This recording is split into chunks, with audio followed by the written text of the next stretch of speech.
to the Sports Cubicle, everyone. Devin Tingle here, the marvelous one, Dan Marver, the fallacious one, Paul Chivari, and Sports on the Couches, Mike Mercado. Happy Halloween, but guys, the Halloween fun, I need to tone it down a little bit because I think you've heard about what's happened with the Blackhawks and the sexual assault case and just this whole thing here. I mean, Paul, you made a very interesting point a very interesting post on Facebook. I really would like you to kind of talk about that on the air here. Well, basically after, and we'll get to not the full details, but the essential details of what happened here. But based on everything I heard after the Jenner and Block report came out and after Kyle Beach himself revealed himself to be John Doe number 1 in the report, hearing it in his own words and hearing the details of that report, I've decided I'm done being a Blackhawks fan.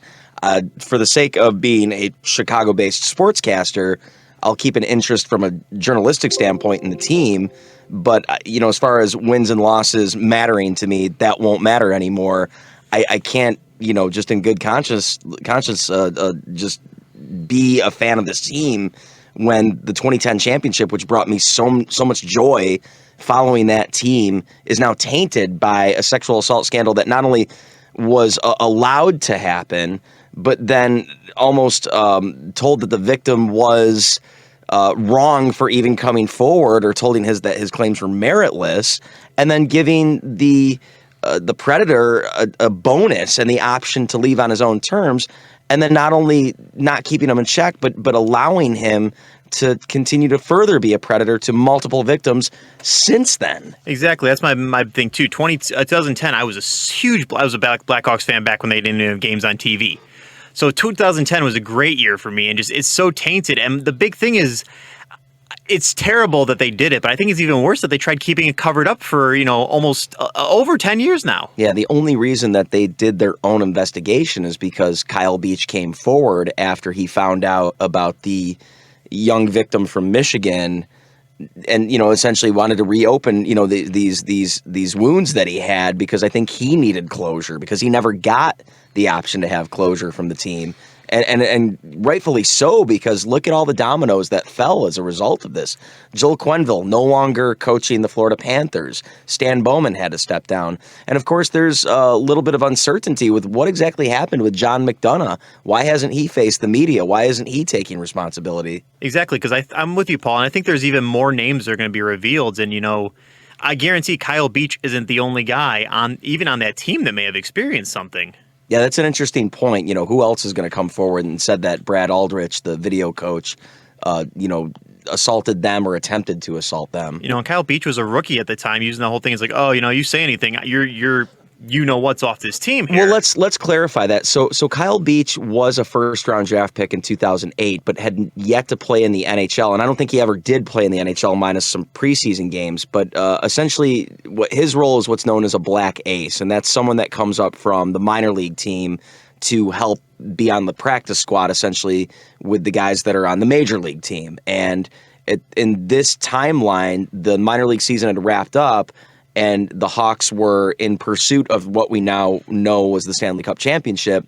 And so Kyle Beach was practicing with the team as a black ace, but wasn't going to get into any in-game action. So when you hear about sexual assault cases, a lot of things that comes up sometimes is the role of like a power and like the influence of power. And in this case, it definitely happened with the video coach, Brad Aldrich, wielding the power of being a connected person on that team, a high-ranking official on that team, and basically exploiting the fact that Kyle Beach needs to come up to the NHL at some point. So he was threatening him with, you're not going to have a future on this team if you don't comply with what I want to do right now. And that's why, for those that kind of struggle to understand how could a physically fit 20-year-old male let this happen to him, it's because of these types of situations. Paul, and I want to get started. I was walking on the soapbox here. It's like, sexual assault happens to men too. Mm-hmm. I will admit I was a man who was sexually assaulted by someone. I don't want to talk about it, but I will admit that it happens. It ain't easy. And I've seen so many nasty posts online. And people's like, "Oh, he's a man, tough it up." It's like, no, this S word I can't say needs to stop here. But if this happened to any one of their family members, they wouldn't want to hear someone tell them that. Exactly, and it's just It happens to men, and it's, there's nothing to be ashamed about, guys. It's okay to step up. It's okay to talk. I just want to get that clear. Mercado, you had a point you want to make? I mean, I think the biggest thing, and I just want to get back to this, and, Devin, it was really brave of you to bring it up, but we could keep staying on the Kyle Beach thing, but the unforgivable part about this is a 16-year-old boy was sexually assaulted, and there is nothing that can be forgiven about that. It doesn't matter how many Stanley Cups you won. It doesn't matter that you are now trying to look for forgiveness. You are the same organization that had a countersuit just because legally you might have had a chance to win it. A 16-year-old that we know of, that we know of. We know in these cases that this happens more often than the victims we've heard of. And you can't just magically wipe that away. And there is bravery in it, like Devin said, to come out and say this. What Joe Quenneville did to just scoff and say, my team can't handle this, that shows not only a lack of leadership, but a lack in confidence that you had in your team at the time, that you couldn't believe that this was going to damage your chance to a Stanley Cup. This entire thing was bungled from the beginning, and I can't believe that there's even a section of a fan base that is trying to back Bowman or Aldrich or any of these guys. And here's the thing that's even more upsetting, and Paul brought this up about institutes and with people in power. This is somebody that's been in the NHL, in the hockey world for years. His father is connected to the league. This is somebody who's got recommendations to NHL teams, to high college teams, to Team USA. This is the problem what people are talking about. When you're talking about places like the scandals we've seen from the Catholic Church, the Boy Scouts, so on and so forth, like in USA Gymnastics, like at Michigan State. These are things that we see all the time because we put trust in people that have the backing of these generations, of these institutes. Oh, he's a good guy. I vouch for him. That's what's disgusting about this whole thing. And to me, that's why you run the gambit of how you feel as a fan. If you're okay cheering them on, God bless you. But for me, that's where the line has been drawn. Everybody knowingly for 3 weeks allowed this to happen before they sent anybody. So you could say, well, Bowman went up the chain of command. He's a grown man in a place of power. There's not many people ahead of Bowman. There's not many people ahead of McDonough, and they dropped the ball. Well, let's not leave out some other facts in the matter too of, he went to the mental skills coach, and the mental skills coach was Gray was the last name. I think Jim Gray might be the name of him. Told Kyle Beach that it was his fault that he let that happen to him. So already there was no sympathetic ear that he could go to on this team. Not only is the team telling him to to keep his mouth shut for the sake of the championship, but that his claims aren't even valid.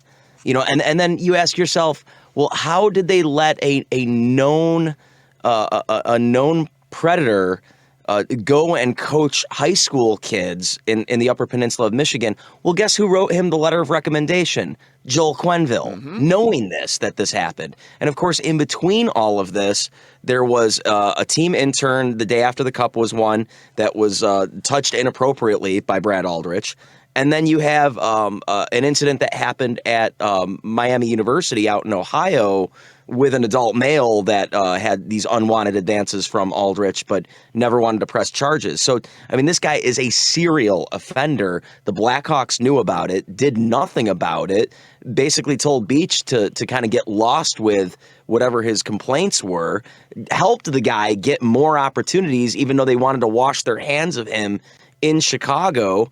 And the guy continued to offend, and then it wasn't a big deal for the Blackhawks until Kyle Beach wanted to open up this investigation again for his own sake, and then the Blackhawks were like, well, I guess we should look into it. Yeah, Marver, you want to say something? The question I have is, in all these cases, how do they think that there's never going to be any revelations? Apparently that must be what they think, because how else could they wash their hands of the whole thing? Like they swept it under the rug, not expecting that 11 years down the road it's going to bring down the franchise. And that is one thing I want to mention here.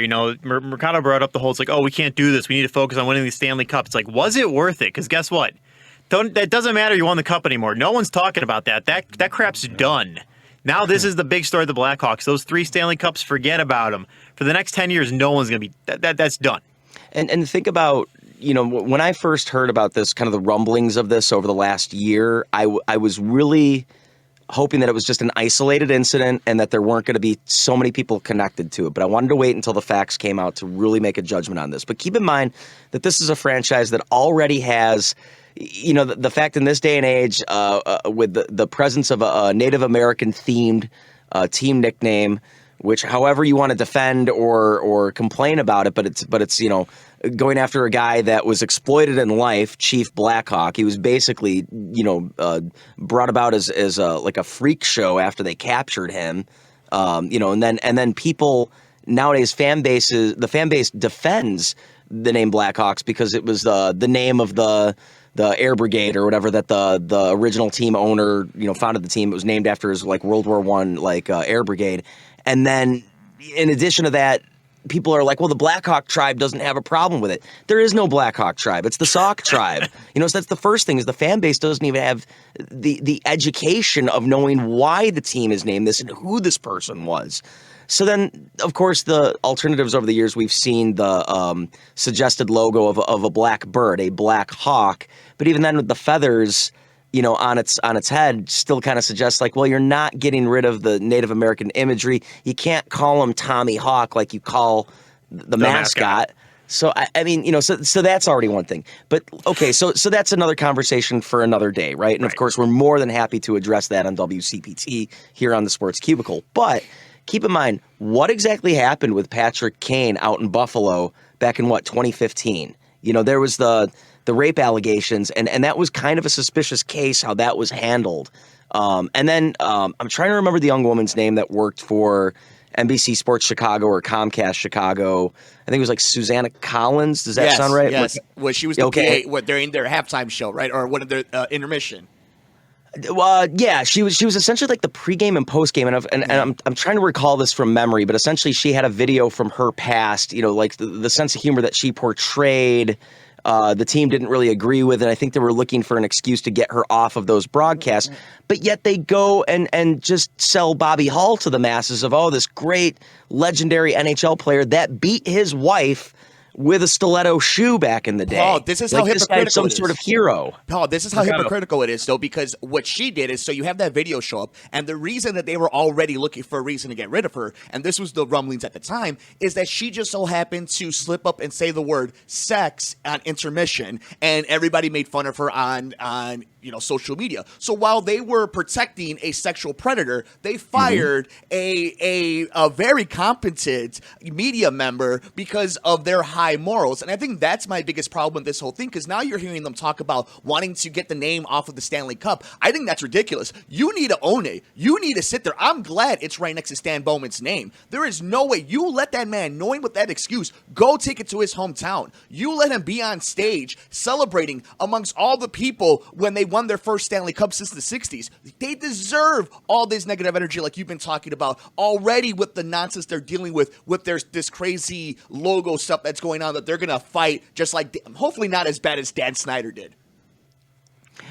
I'm just kind of thinking out loud about that, though, with, them taking Brad Aldrich's name off of the cup. Were they talking about taking off Stan Bowman or Joel Quenneville's name off the cup, or was it just Aldrich? And I think for sure they want Aldrich's name is on the cup for that season, and they definitely want his name off of it. But, you were saying, Mercado, keep it on there, but I'm thinking, is that fair to the cup and the NHL to have that memory remain? I mean, this is a Blackhawks problem more so than it's an NHL problem. But at the same time, this opens up the whole conversation with the NHL of how do we stop this from happening. Kyle Beach met with Gary Bettman yesterday to discuss that, and according to Beach's lawyer, that really never even came up in conversation, or at least they never kind of came to a conclusion about what they could do about it. But I think the answer is really simple if we're looking to walk away with something, and that's you've got to listen to somebody when they're telling you what's going on, and you've got to do an investigation right away with the team instead of waiting until it's convenient over a decade later. Convenient or just, you finally got caught. Yeah, that too. Well, I think that's, Mercado? No, I just want to throw it to you boys, and Devin, you can piggyback off of this. I just think it's the fetishization that we have in sports and almost in anything that isn't important. We do it in music with Grammys. We do it in film with the Oscars. We do it in sports with the Super Bowl and the Commissioner's Trophy and the Stanley Cup, where we know it's important because it's hard to win these things, to make these achievements. But then we do create these cultures, and Paulie, you bring it up where does it desecrate the NHL and the Stanley Cup for his name to be on it? it's that culture within sports, within all of pop culture and all our little segments of life. And I think that's kind of the conundrum, the philosophical thing as sports fans that we have to talk about. And I just think throwing that out to the audience on the Sports Cubicle here on WCPT, I think we're sophisticated enough to think about some of these stuff when it comes to what we think do the ends justify the means. And tweet us at Sports Cubicle TV. We would love to know what you think about this. And again, they've taken names off the Stanley Cup before for different reasons, obviously. So it's not like it's a new concept, or can they do this? And I do see where Mercado's coming from, and it's like, let you sit in your shame. But I also see where Paul's coming from, because down the road, 70 years from now, let's be real, this will be forgotten 70 years from now. Think about Penn State, exactly. Exactly. Yeah. That feels like a distant memory, and that was within 10 years ago. And of course, generations upon generations aren't really going to feel it as much as we did that experienced Penn State, as it was a breaking story, and how much of an eye-opener that was with Jerry Sandusky and what he was doing at Penn State, and how Joe Paterno ruined his legacy too. I mean, Joe Paterno, with all-time winningest coach, and then this all happens and it just all falls apart. He passes away like within a year of all of that, with it breaking. I mean, it's just how quickly your life could get changed by something happening. And it's, you can't sit there and say, woe is me for the guys like Paterno and Quenneville and guys like that, because Kyle Beach at the end of the day is still the one that had to deal with the actual emotional pain of this. And it goes back to what Marver said. Did you not think you get caught? Like, what was the end goal here? Like, where did you think, how long did you think this would go? Yeah. Or you get away with that, and nobody apologized. The only person I've heard apologize is Kyle Beach. This is what's ridiculous too. Is after, Yeah. You know what I'm saying? Like, think about that, Paulie. You brought it up earlier on in this thing. It's when they were talking to me, like, you brought this on. That's the victim shaming. That's putting it on the victim themselves. I'm an executive producer and an editor for the Gone Missing podcast, wonderful podcast that spotlights missing women and people of color that don't get the mainstream spotlight. And that is rule number one that a perpetrator does, that a predator does, that an abuser does, and that's make you feel like you're the one doing wrong. That's at the end of the day. I want to ask our audience is, knowing what they did, how just malice and how just nefarious it was for them to try to win the one goal status, the John McDonough way of code of silence. What would it take for you to kind of get back to what would it take for them to get back to the good graces of you and fandom? Because this is not them blowing up a roster like the Cubs did, or going so many years without a championship like the Bulls are going to the Bears are. Like, that's incompetence, but that's on the field. I can live with cheating that the Astros did, or if Barry Bonds wants to take steroids. I don't know how you come back from this. I want to know what you guys think and kind of where we go on from here. Well, I mean, I got you. I was bringing up before how the logo kind of already made me uncomfortable in the team name. And, I didn't even bring up the fact that it's traditional at home for the crowd to go crazy during a national anthem that celebrates a country that treated the indigenous so poorly, including the person whose likeness is on, in the logo. So I think, trying to distance yourself from the Native American imagery is the first step. And if they want to rename the team, if they want to keep it Blackhawks and make it a black bird, try to not have the Native American imagery or do something along with that. But I still need to know, what did the Wirtzes know? We're talking about Rocky Wirtz's son. I think it's Danny Wirtz, who's the team CEO now, was saying that he read the report and it was just sickening to him. But it's what they must have known something, right? I mean, I'm speculating here, but if Quenneville, if Bowman, if according to Kyle Beach and I think Nick Boynton, and there was another player that corroborated the story with Beach, everyone in the locker room knew. Everyone in the locker room knew. So where did the filter come in between what happened and the top of the chain? And I find it hard to believe that the Wirtzes would have gone 11 years without this ever coming up in conversation. I do feel, I'm with you, Paul, and I can believe that the Wirtzes might not have known everything, but they might have known they were like, we got a creep back there, but he might just be with his words here. But to answer Mercado's question, it's Halloween, so I'm not wearing my Fire Everyone t-shirt, but that's the thing. I'm like, I want everyone gone. Anyone who knew about this, you're gone. Thank you, but bye-bye. Kane and Taves. Yeah. I love them. Great. Get out of here. You guys, if you knew about this and you said nothing, you're just as bad as that guy then, You literally made this guy Kyle Beach for 11 years, and as Mercado said, you made this guy feel like the victim here. And I agree with you, Paul. Change the team name. Change it to the Blind Eye, because that's what this team did. for 11 damn years. And let's address the C, the captain designation that Jonathan Toews has on his uniform. He's still the captain now. He was the captain then, one of the youngest captains ever in the league. Now, people were saying, well, he was young. What was he supposed to do about it? If you're too immature to be the captain of your team, maybe you shouldn't have been the captain of your team. He has a responsibility with that C on him to maintain his locker room. He should have done something. And you see, and when you're the captain, you look out for your team, not your management, your equipment manager, your videographer. No, you're looking out for your team. That's what the C on your jersey stands for. You're not wearing a little jacket that says equipment manager with the C next to it. No, you're the team captain. You earned it. You got to defend your guys. And you see this in other sports. Team captains, Eli Manning went to bat for his wide receivers all the time. Devin, that's it. Thank you. Yeah, and it's just when you have that C, you get a responsibility. You look out for your team. Yes, and it's the thing. If you can't handle the leadership, because it goes coach, team, captain here, and if you can't, defend your guys or anything, then you give that C to someone else. And it's not just that, Devin. You hit it 100%. That it's okay. You're the captain, right? And Paulie, you bringing up the age that you know what? If you can't, go up the chain of command, if you're not able to help out your own teammate, then you make sure that the atmosphere is good for him. That you make sure if somebody on another team is giving him a hard time, that you defend him. And this is what upsets me the most. Beyond the despicable acts that were done that ruin people's lives, the simple fact that this is one of their own. They talk about in sports, in the army, in politics, all this tribalism of we take care of our own, no man left behind. Every person failed this man and failed these victims, period. And in our culture. Yeah. Well, I mean, with regard to Toews, I still want to know what he knew and when he knew it, kind of thing, too, because it's hard to say that he should have done something because I don't know the full story about what was known at that time. I mean, that's still to be determined. The timeline of if he found out after the coach had left or after they won the cup, because it was a limit of a few weeks in a couple of series. But and I can understand that.